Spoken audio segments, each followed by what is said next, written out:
খিলঞ্জীয়া মহিলা খিলঞ্জীয়া যুৱতীৰ ওপৰত কৰা এই ধৰণৰ নাৰকীয় কাণ্ড কোনো কাৰণতে সহ্য কৰা নহ'ব। বাৰে বাৰে আমাৰ খিলঞ্জীয়া মহিলাৰ ওপৰত আক্ৰমণ কৰিব, বাৰে বাৰে আমাৰ খিলঞ্জীয়া যুৱতীক ধৰ্ষণ কৰিব, ধৰ্ষণ কৰি হত্যা কৰিব। এই ঘটনাটো সহজভাৱে আমি ল'ব কোনো কাৰণতে নোৱাৰো। এই ঘটনাবিলাক কোনবিলাক মানুহে কৰিছে? এই ঘটনাবিলাক কোনবিলাক মানুহে কৰিছে? জিমি দাসৰ পিছতে জিমি দাসক কোনে আক্ৰমণ কৰিছিলে? অখিলঞ্জীয়া মানুহে আক্ৰমণ কৰিছিলে। আজি নগাঁও ঢিঙৰ খিলঞ্জীয়া যুৱতীগৰাকীকে কোনে আক্ৰমণ কৰিছে? অখিলঞ্জীয়া মিয়া মুছলমানে আক্ৰমণ কৰিছে। গতিকে অখিলঞ্জীয়া মানুহৰ প্ৰতি দপদপনি, এই দপদপনি কিন্তু উফৰাই দিয়া হ'ব, কোনো কাৰণতে সহ্য কৰা নহ'ব।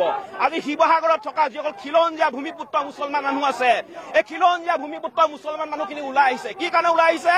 তেওঁলোকৰ নিজৰ অনাগত ভৱিষ্যতক লৈ তেওঁলোক শংকিত হৈ পৰিছে। আজি সমগ্ৰ অসমতে কিন্তু এই অনা অসমীয়া অনা খিলঞ্জীয়া মানুহৰ যি দপদপনি, এই দপদপনিৰ কাৰণে আমাৰ খিলঞ্জীয়া মানুহখিনি শংকিত হৈ পৰিছে। এই মিয়া মুছলমানখিনিয়ে, এই মিয়া অখিলঞ্জীয়া মানুহখিনিয়ে বাৰে বাৰে কিন্তু আমাৰ অসমৰ অসমীয়া যুৱতীক, অসমৰ অসমীয়া মহিলাক ধৰ্ষণ কৰি হত্যা কৰিছে। গতিকে এনেধৰণৰ কাণ্ড আমি সহ্য কৰিব নোৱাৰো। আমাৰ স্পষ্ট কথা, এই মিয়া যিসকল মুছলমান আছে, মিয়া যিসকল অখিলঞ্জীয়া মিয়া আছে, এই হত্যাকাণ্ডৰ লগত যিসকল জড়িত হৈ আছে, তেওঁলোকক আমি ৰাজহুৱাভাৱে ফাঁচি দিয়া আমি দাবী উত্থাপন কৰিছো। আৰু এটা কথা স্পষ্টকৈ কৈ দিব বিচাৰিছো যে উজনি অসমত গাঁৱে ভূঞে য'তে আপোনাৰ মিয়া সোমাই আছে, এই মিয়াবোৰে এতিয়া টালি টোপোলা বান্ধি ইয়াৰ পৰা যাওঁগৈ, নহলে কিন্তু আমি পাব্লিক ধুলাই দিবলৈ কিন্তু আমি সাজু হৈ আছো।